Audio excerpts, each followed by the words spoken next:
जय हिंद दोस्तों। इस वीडियो में इस बात पर चर्चा करेंगे कि टेस्ट क्यों देना चाहिए।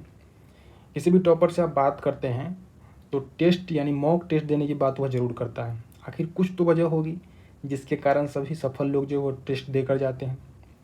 तो देखते हैं टेस्ट देने के क्या फ़ायदे हैं। जैसे क्वेश्चन पेपर का कौन सा पोर्शन आपका कमज़ोर है, कौन सा टॉपिक या चैप्टर कमज़ोर है, ये आपको पता लग जाता है और आप उसको रिवाइज करके उसको टॉपिक को या चैप्टर को दुरुस्त कर लेते हैं। टाइम मैनेजमेंट आप करना सीख जाते हैं कि निश्चित समय में आप जो है टेस्ट पेपर आप सॉल्व कर पाएँ।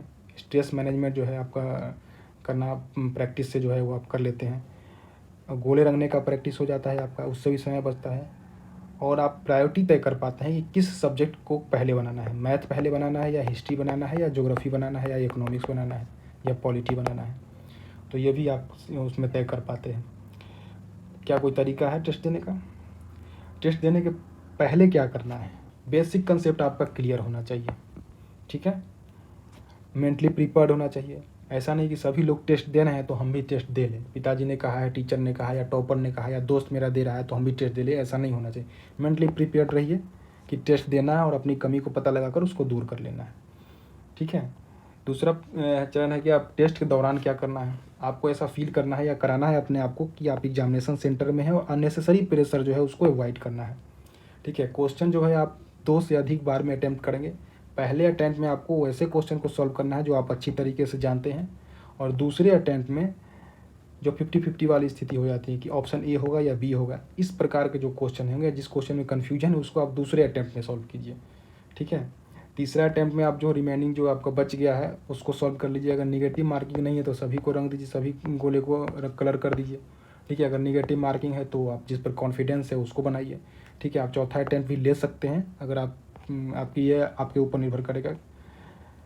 ये बात जो है रीड क्वेश्चन केयरफुली यानी क्वेश्चन को सावधानी पूर्वक पढ़े, ये बहुत महत्वपूर्ण है। बहुत सारे लड़कों का जो है पीटी इसके कारण नहीं हो पाता है। 10% या 8 से 10% क्वेश्चन जो है इसी कारण गलत होते हैं। 2 3 4 5 नंबर से जुड़ता है वो इसी कारण से होता है। जैसे कि होता है कि निम्नलिखित में से कौन सा कथन सत्य नहीं है, बस सत्य के बाद पढ़े ही नहीं और आप बना दिए तो क्वेश्चन गलत हो जाएगा। जैसे बच्चे में लोग करते हैं या हम लोग भी करते थे कि निम्नलिखित मुहावरों का अर्थ बस इतना ही देकर क्वेश्चन बनाना शुरू कर देते हैं। 9 2 11 मतलब भाग जाना, जबकि उसके आगे लिखा होता था अर्थ लिखकर वाक्य में प्रयोग करें, तो उसको वाक्य ही बनाना होता था, जो कि नहीं कर पाते थे, तो मार्क्स कम मिलते थे, ठीक है। तो उसको सावधानी पूर्वक पढ़ना है। अगर आप ठीक से पढ़िए, पूरा पढ़िए, समझ में नहीं आए तो पुनः पढ़ लीजिए। या कई बार हड़बड़ी में जो है ये गलती कर बैठते हैं हमेशा। कभी हो सकता है कि इंग्लिश मीडियम वाला भी देख लीजिए क्वेश्चन, उससे भी कहीं पता लग जाए, तो ये कर लीजिए आप। उसके बाद है टेस्ट टाइम क्या होना चाहिए। 12 बजे परीक्षा या 10 बजे परीक्षा है तो प्रत्येक दिन उसी समय बैठ कर टेस्ट दीजिए। उससे आपका बायोलॉजिकल क्लॉक जो है माइंड का एक्टिव हो जाएगा। टेस्ट का ड्यूरेशन क्या होना चाहिए। 2 घंटे का परीक्षा है तो 1 घंटा 45 मिनट में दे लीजिए, क्योंकि वहाँ पर साइन वाइन करना पड़ता है एग्जामिनेशन हॉल में और भी समस्या हो जाती है। गोले रंगने का प्रैक्टिस कर लीजिए। जैसे 150 क्वेश्चन है और आप 6 सेकंड लगाते हैं तो यानी कि 9 सेकंड आप 900 सेकंड लग जाते हैं, यानी 15 मिनट आपको लग जाते हैं गोले रंगने में।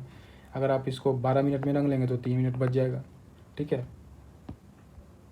क्या करना चाहिए टेस्ट के बाद, आंसर मिलाइए और देखिए कि सबसे पहले कि जो क्वेश्चन आपको आता था और वो गलत हुआ है तो क्यों गलत हुआ है। क्या समझ नहीं पाए क्वेश्चन, या गोले रंगने में गलती हो गई, या फिर जो है से आपने क्वेश्चन को पूरा नहीं पढ़ा, तो क्या कारण है उसको आप देख लीजिए और उस कारण को दूर कर लीजिए।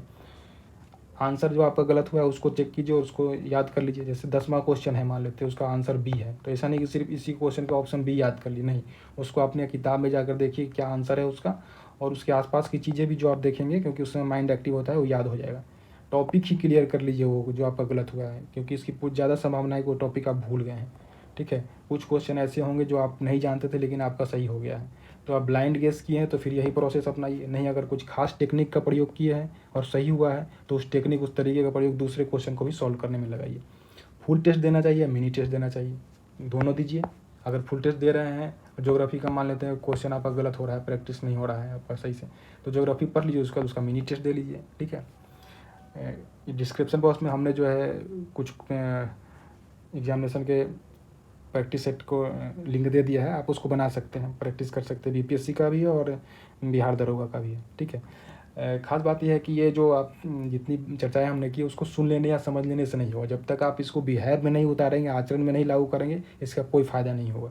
ठीक है, तो इसको अपने आचरण में उतारिए और इसको लागू कीजिए। ठीक है, थैंक्स फॉर वॉचिंग।